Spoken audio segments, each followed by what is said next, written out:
सभी का the teachers factory में स्वागत है। आज आप सभी को बिहार डीएलएड एंट्रेंस एग्जाम 2025 के लिए महत्वपूर्ण प्रश्न लेकर आए हैं, जो आपके एग्जामिनेशन हॉल में आने वाला है, आपके कंप्यूटर स्क्रीन पर छपने वाला है दोस्तों। तो साथियों, अभी तक जो साथी हमारे इस चैनल को सब्सक्राइब नहीं किए हैं तो अभी ही सब्सक्राइब कर लें, ताकि बिहार डीएलएड से संबंधित सभी महत्वपूर्ण जानकारी, सूचनाएं और क्लासेस सीधे आपके मोबाइल तक पहुंचता है दोस्तों।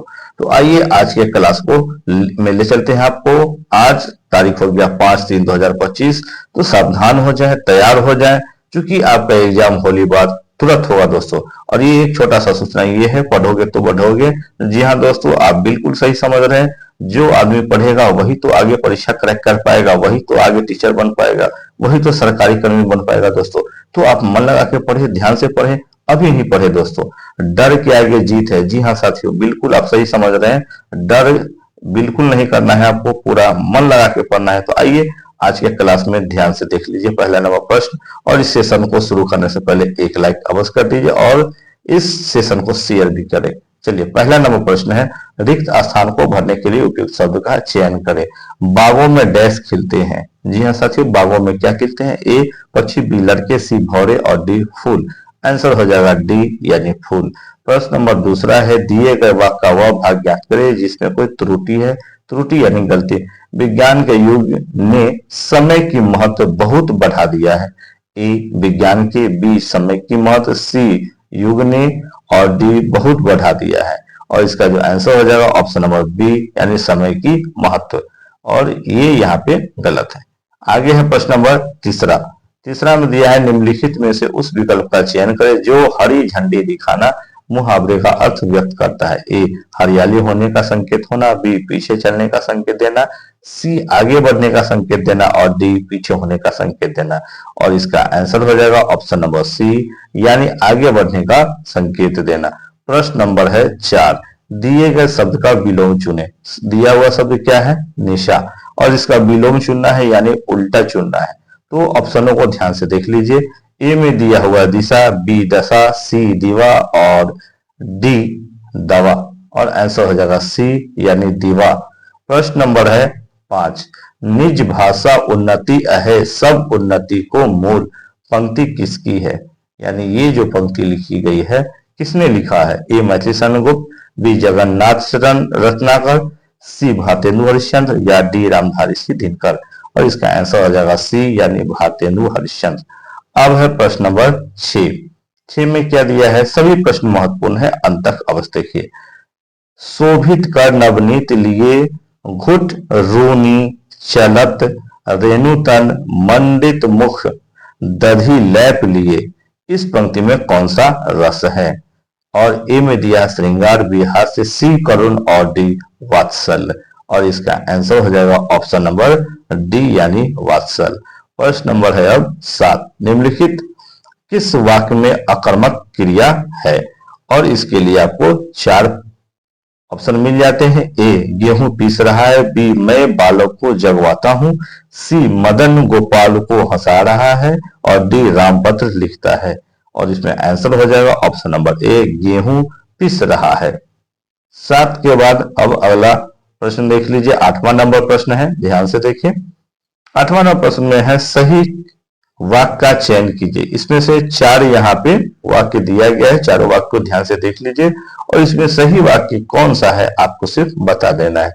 तो सही वाक्य आपका ऑप्शन नंबर डी है, मानो आप असफल हो गए तो फिर क्या करोगे, ये है।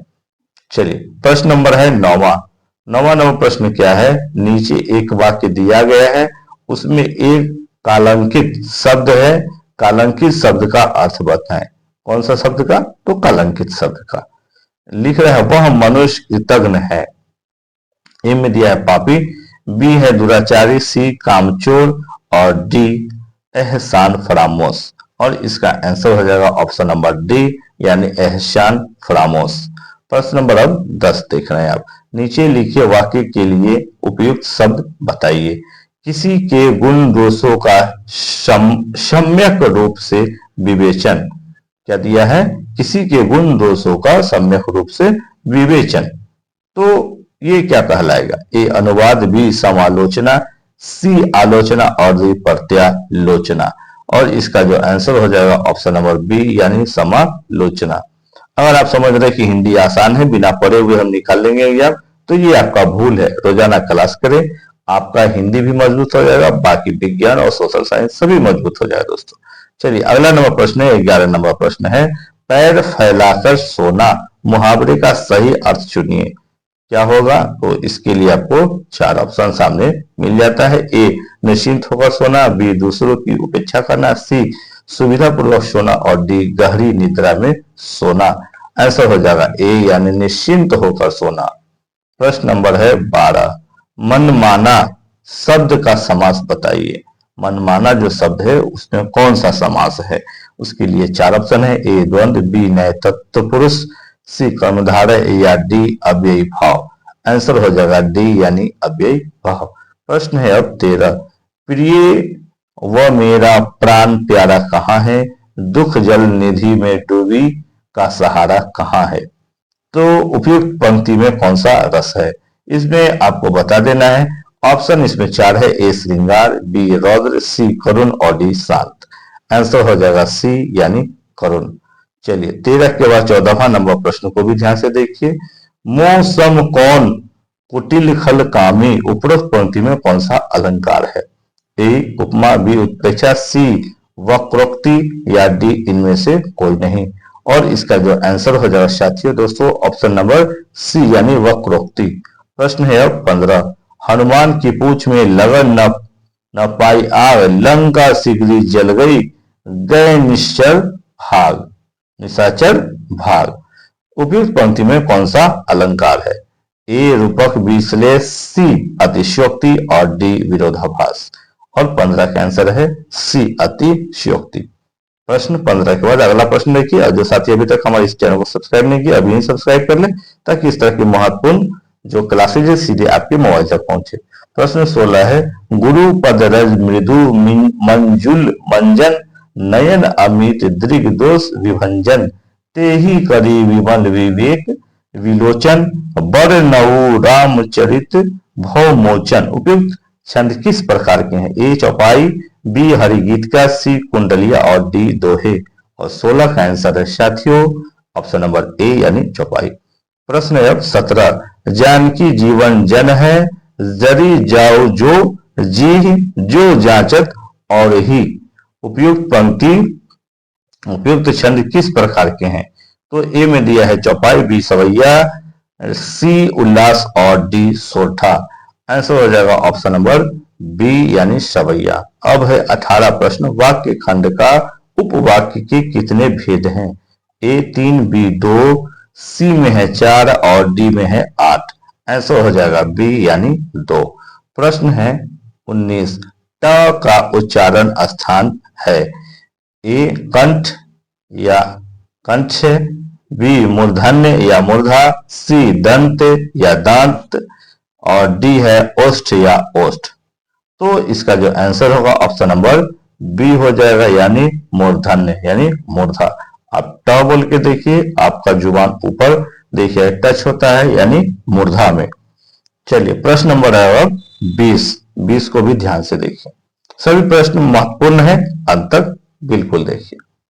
प्रश्न नंबर 20 है, निम्नलिखित वाक्य में कौन सा वाच्य मैंने पुस्तक पढ़ी? ए कर्तरीवाच्य, बी कर्मवाच्य, सी भाववाच्य और डी उपयुक्त सभी। आंसर हो जाएगा ए यानी कर्तरीवाच्य। प्रश्न 21 है, वज्रा युद्ध में कौन सा समास है? यहाँ समास चुनना है। ए द्विगु, बी द्वंद्व, सी कर्मधारय और डी बहुव्रीहि। आंसर इसका हो जाएगा 21 का डी यानी बहुव्रीहि। प्रश्न नंबर है अब 22 में है, पंडित जवाहरलाल बच्चों के प्रिय थे। इस वाक्य में व्यक्तिवाचक संज्ञा है, यानी व्यक्तिवाचक संज्ञा कौन है इसमें से? जो वाक्य दिया हुआ है इसमें व्यक्तिवाचक संज्ञा चुनना है। ए पंडित जवाहरलाल, बी बच्चों, सी प्रिय और डी थे। तो इसका आंसर हो जाएगा ए यानी पंडित जवाहरलाल। प्रश्न अब है 23 नंबर, वनशस्थ क्या है? प्रश्न है कि वनशस्थ क्या है? ए वनिक छंद, बी मात्रिक छंद, सी समात्रिक छंद या डी इनमें से कोई नहीं। आंसर हो जाएगा ए यानी वनिक छंद। 23 के बाद अब 24वां नंबर प्रश्न है। 24 में क्या दिया हुआ है ध्यान से देख लीजिए। जब नाश मनुष्य पर छाता है, पहले विवेक मर जाता है, भगवान का पर्यायवाची क्या है। यानी यहाँ पर आपको बताना है भगवान जो है उनके पर्यायवाची क्या क्या है। ए प्रभु, बी ईश्वर, सी परमात्मा और डी उपयुक्त सभी।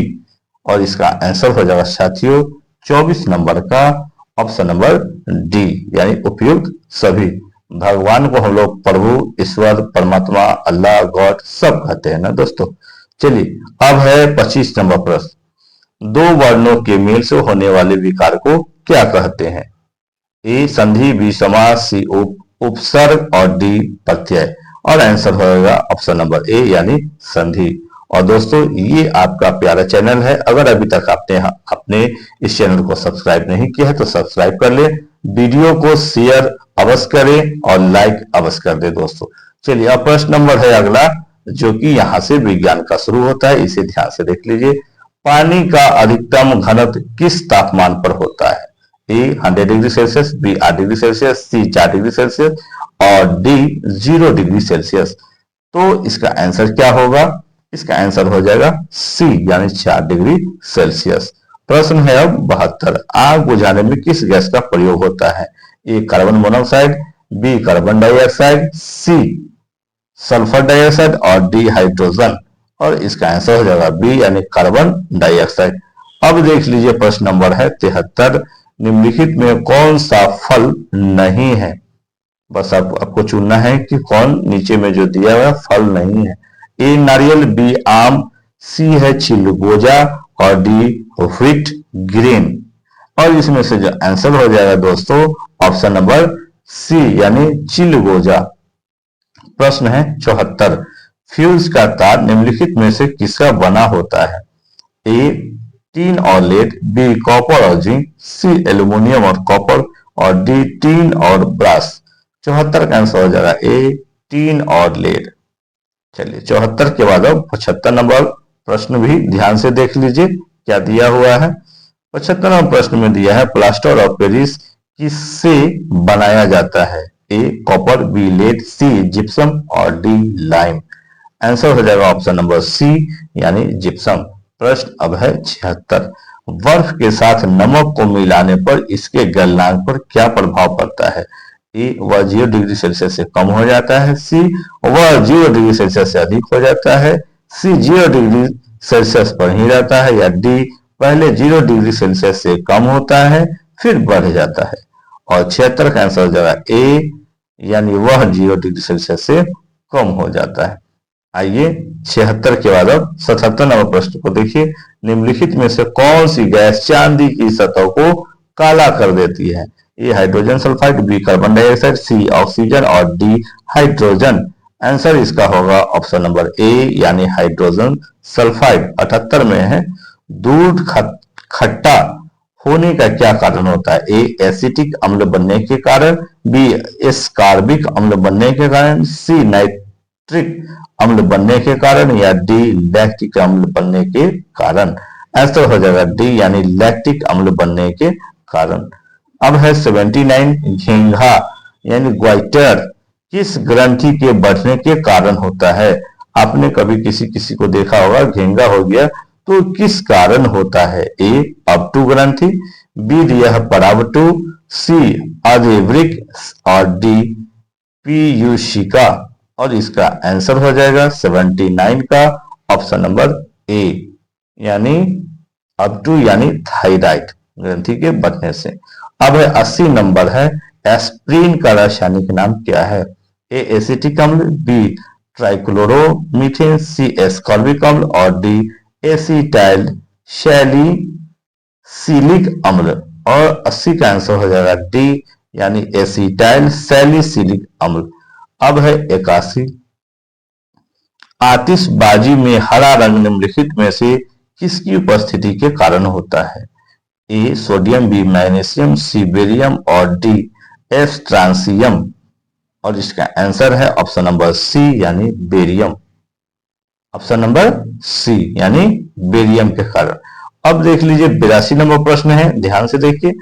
अधिक मात्रा में एथिल अल्कोहल का सेवन करने पर शरीर के किस भाग पर बुरा प्रभाव पड़ता है। ए किडनी पर, बी लीवर पर, सी हृदय पर और डी आंतों पर। आंसर हो जाएगा बी यानी लीवर पर। प्रश्न है अब 83। प्रिज्म के लिए अधिकतम विचलन कोण किस रंग की किरण से होगा? ए लाल रंग, बी बैंगनी रंग, सी नीला रंग और डी हरा रंग। और 83 का आंसर हो जाएगा बी यानी बैंगनी रंग। प्रश्न है अब 84। डायनेमो क्या परिवर्तित करता है? और इसके लिए आपको 4 ऑप्शन मिलते हैं, अभी सामने में 2 है, दोनों को ध्यान से देख लीजिए। ए रासायनिक ऊर्जा का विद्युत ऊर्जा में और बी यांत्रिक ऊर्जा का प्रकाश ऊर्जा में।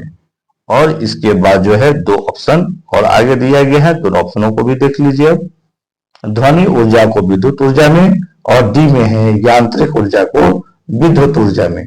तो इसमें से क्या होगा आंसर? तो इसका जो आंसर हो जाएगा साथियों दोस्तों ऑप्शन नंबर डी यानी यांत्रिक ऊर्जा को विद्युत ऊर्जा में।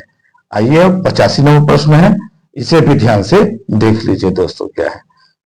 प्रश्न है चौराहे पर मुड़ते समय साइकिल सवार पर केंद्र की ओर से कौन सा बल लगता है? ए अभिकेंद्री बल, बी अपकेंद्रीय बल, सी श्यान बल और डी वैद्युत बल। और इसका जो आंसर होगा 85 का ऑप्शन नंबर ए यानी अभिकेंद्रीय बल। आप कभी कभी देखते होंगे इस तरह के चीजों को कि साइकिल जब चल रहा है जहां से टर्न लेता है वहां पर झुकता है, जिधर की तरफ घूमता है वो।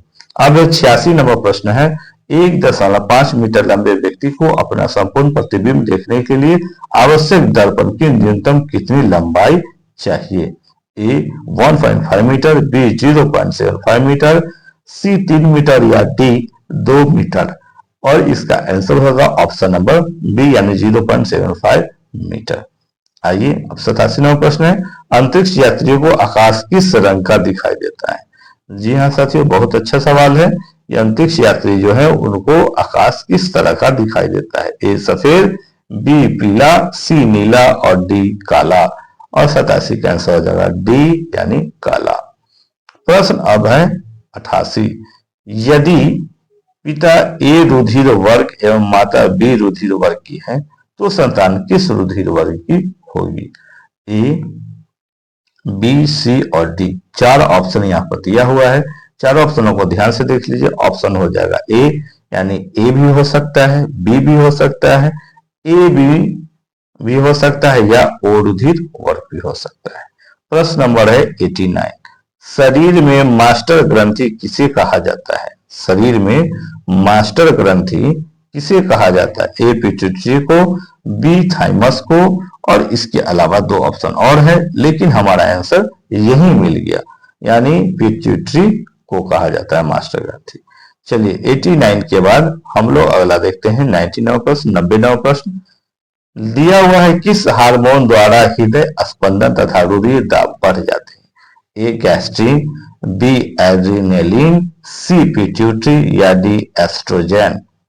और इसका जो आंसर हो जाएगा साथियों ऑप्शन नंबर बी यानी एड्रिनेलिन।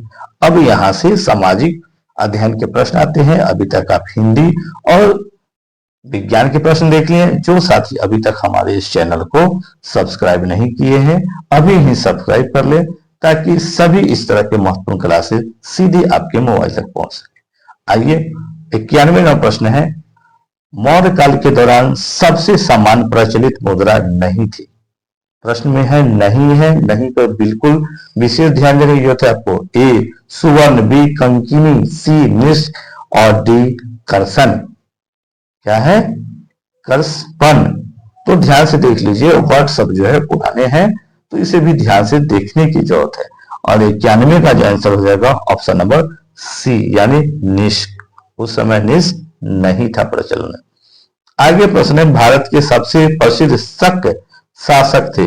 शक के राजा निम्नलिखित में से कौन थे? शक शासक जो बहुत प्रसिद्ध थे। ए मिनिंदर, बी है गौतमीपुत्र सातकर्णी, सी है कदफिसेस द्वितीय या डी रुद्रदामन प्रथम। और इसका आंसर हो जाएगा ऑप्शन नंबर डी यानी रुद्रदामन प्रथम। प्रश्न नंबर है अब 93। भारत के किस प्रांत में सूफी मत का फिरदौसी वर्ग जनप्रिय था? ए सिंध, बी दिल्ली और उसके आसपास, बी हो गया। अब सी में देखिए दक्कन और डी बिहार। और इसका आंसर हो जाएगा ऑप्शन नंबर डी यानी कि बिहार। प्रश्न नंबर है अब 94। 94 में क्या दिया है? काकतीय राजवंश की राजधानी थी। ए मदुरई, बी हम्पी, सी द्वार समुद्र और डी वारंगल। और इसका आंसर हो जाएगा ऑप्शन नंबर डी यानी वारंगल। प्रश्न है अब 95। डी अस्पा, सी अस्पा पद्धति के प्रवर्तक थे। ए अकबर, बी जहांगीर, सी शाहजहां और डी औरंगजेब। और 95 का आंसर हो जाएगा बी यानी जहांगीर। चलिए प्रश्न नंबर अब 95 के बाद अगला देखिए 96 नंबर प्रश्न है। सभी प्रश्न महत्वपूर्ण है, अंत तक अवश्य देखिए। 96 में दिया है एक भारतीय राज्य का शासक जिसने फ्रांसीसियों के साथ मित्रता की, वह था। ए निजामुल मुल्क आसफ जा, बी अलीवर्दी खां, सी सादत खां और डी टीपू सुल्तान। और 96 का आंसर हो जाएगा ऑप्शन नंबर डी यानी टीपू सुल्तान। प्रश्न है अब 97। भारत के साथ संयुक्त पूंजी कंपनी व्यापार सर्वप्रथम शुरू करने वाले थे। ए पुर्तगाली, बी डच, सी फ्रांसीसी और डी डेनिश। और 97 का आंसर हो जाएगा ऑप्शन नंबर बी यानी डच। कौन थे?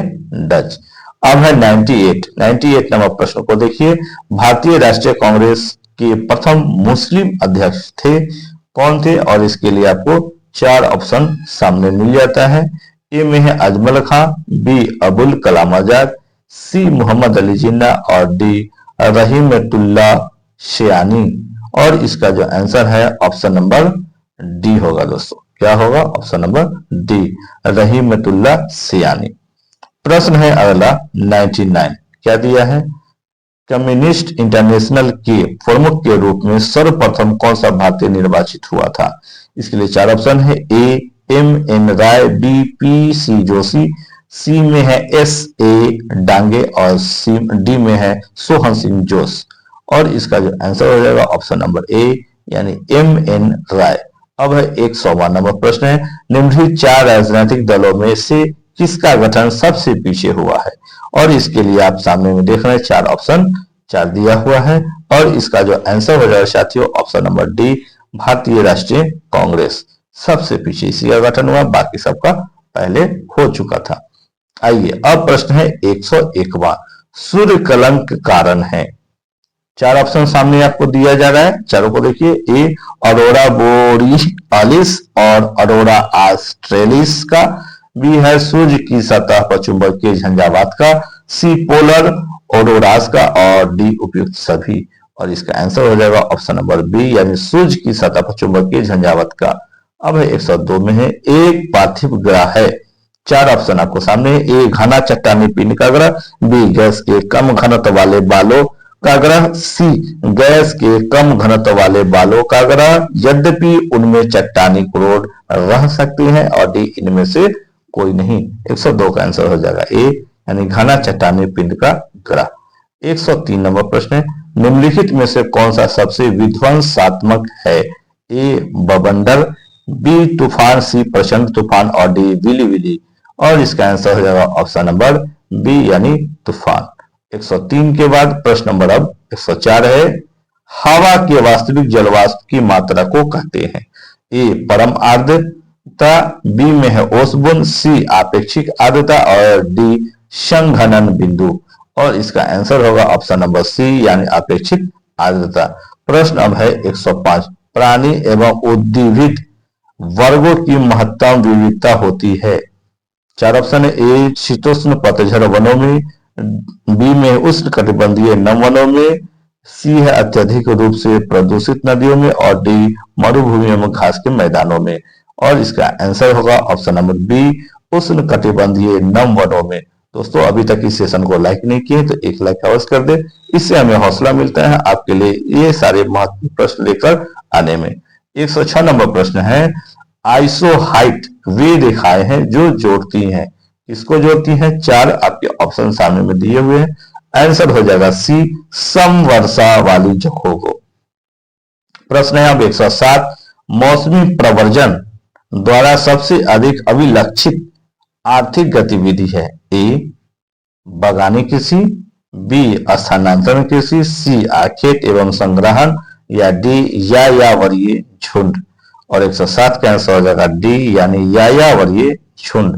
108 नंबर प्रश्न दिया हुआ है, न्यू मूड आइलैंड स्थित है। ए में दिया है अरब सागर में, बी दिया है बंगाल की खाड़ी में, सी हिंद महासागर में और डी पाक जल संधि में। और 108 का आंसर हो जाएगा बी यानी बंगाल की खाड़ी में। अब है 109 नंबर प्रश्न है, मतदान करने की कम से कम उम्र क्या होता है। ए 15 वर्ष, बी 16 वर्ष, सी 17 वर्ष और डी 18 वर्ष। और इसका आंसर हो जाएगा साथियों, ध्यान से देख लीजिए, ऑप्शन नंबर डी यानी 18 वर्ष। अब है 110वां नंबर प्रश्न, सासाराम नगर का विकास सासाराम नगर का विकास किस काल में हुआ था। ए मध्य युग, बी प्राचीन युग, सी वर्तमान युग या डी इनमें से कोई नहीं। और 110 का आंसर हो जाएगा ऑप्शन नंबर ए यानी मध्य युग। दोस्तों ये था आज के सभी महत्वपूर्ण प्रश्न जो आपके एग्जामिनेशन हॉल में आपके कंप्यूटर स्क्रीन पर छपने वाला है दोस्तों। और जो साथी अभी तक हमारे चैनल को सब्सक्राइब नहीं किए अभी ही सब्सक्राइब कर ले ताकि कल का वीडियो सीधे आपके मोबाइल तक पहुंच सके दोस्तों। इस वीडियो को अपने मित्र और स्टूडेंट्स के व्हाट्सएप ग्रुप में शेयर करना अवश्य करें ताकि सभी को इसका लाभ मिल सके दोस्तों। और हाँ, एक खास बात ये बता दूं, अगले दिन यानी 4/3/2025 को जो ये सेट आया था, ये जो प्रश्न आया था, इसे भी देख लीजिए, क्या पता कौन सा सेट आपके एग्जामिनेशन में आपके कंप्यूटर स्क्रीन पर आ जाए दोस्तों। तो इसे ध्यान से देख लीजिए, सभी सेट्स बहुत महत्वपूर्ण है। मिलते हैं अगले सेशन में, तब तक के लिए सेट प्रैक्टिस करते रहिए। थैंक यू, धन्यवाद।